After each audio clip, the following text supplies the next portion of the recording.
దీన్ని ఎగ్ పొరుట్లో తినొచ్చు లేదా ఆమ్లెట్లో తినొచ్చు.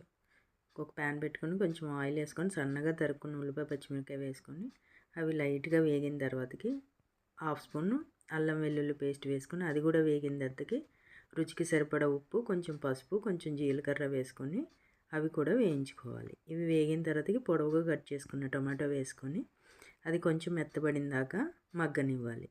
మగ్గిన తర్వాతకి మీరు ఎన్ని ఎగ్స్ కావాలనుకుంటే అన్ని వేసుకొని ఒకసారి అంతా కలుపుకొని మూత పెట్టేసి ఇలా ఆమ్లెట్లా కావాలనుకుంటే ఇప్పుడు కొంచెం కారం, కొంచెం గరం మసాలా చల్లుకొని తీసేసుకుంటే ఆమ్లెట్లా ఉంటుంది.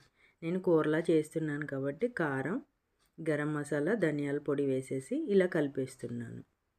ఇలా ఒక 2 మినిట్స్ మగ్గిన తర్వాతకి కొత్తిమీర వేసేసుకొని స్టవ్ ఆఫ్ చేసేసుకో. పిల్లలకి లంచ్ బాక్స్లో కూడా పెట్టవచ్చు. అదే చిన్నపిల్లలకి బ్రేక్ఫాస్ట్ కింద కూడా పెట్టొచ్చండి. ఆమ్లెట్ లాగా వేసి బాగుంటుంది. ఇది నేను రైస్లోకి చేస్తున్నాను.